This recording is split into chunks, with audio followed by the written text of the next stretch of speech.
ইউনিভার্সিটিকে যে মন থেকে ধারণ করা, ভালোবাসা এবং সেটাকে যে আরও উন্নত করা এবং দেশ বিদেশে যে এটাকে আরও পরিচিত করে তোলা, সমৃদ্ধশালী করে তোলা, সেটা বাইরের কারো পক্ষে সম্ভব নয়। এটা কেবলমাত্র সম্ভব আমাদের বিশ্ববিদ্যালয় থেকে সিনিয়র কোনো অধ্যাপককে যদি আমাদের বিসি হিসাবে নিয়োগ প্রদান করা হয়, তবেই আমরা আমাদের যে ক্লাস কিংবা অফিস পুনরায় এগুলা সচল করব।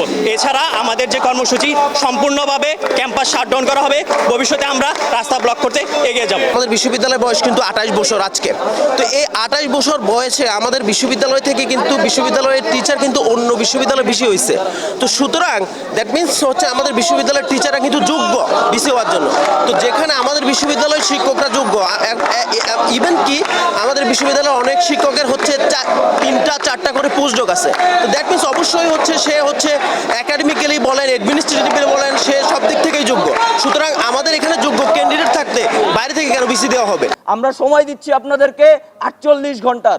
48 ঘন্টার মধ্যে আমাদের যে দাবি রয়েছে, সেই দাবি সাপেক্ষে যিনি উপাচার্য হওয়ার জন্য যোগ্য হন, সেই ব্যক্তিকে আমাদের অভিভাবক হিসেবে নিয়োগ দিয়ে অতি সত্বর এখানে প্রেরণ করতে হবে। আমরা চাই হচ্ছে কি আগে আমাদের ইউনিভার্সিটি থেকে আমাদের দাবিগুলো মেনে নেওয়া হবে।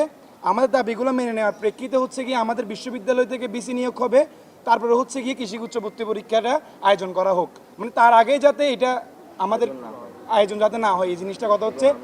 আর আমরা মনে করি হচ্ছে গিয়ে যদি এটা উদ্দেশ্য প্রণোদিত কোনো কিছু যে হচ্ছে গিয়ে আমাদের ভার্সিটিতে একজন উপাচার্য নেই, ওইটাই। আর হচ্ছে গিয়ে আমরা চাই না যে 25 অক্টোবরের যে ভর্তি পরীক্ষাটা আছে সেটা বাধাগ্রস্ত হোক, এবং সেটা যাতে বাধাগ্রস্ত না হয় তার আগেই যাতে আমাদের বিশ্ববিদ্যালয় থেকে যোগ্য যারা আছেন তাদের মধ্যে থেকে যাতে বিসি নিয়োগ হয়, সেটাই আমরা চাচ্ছি। সিন্ডিকেটের কালো হাত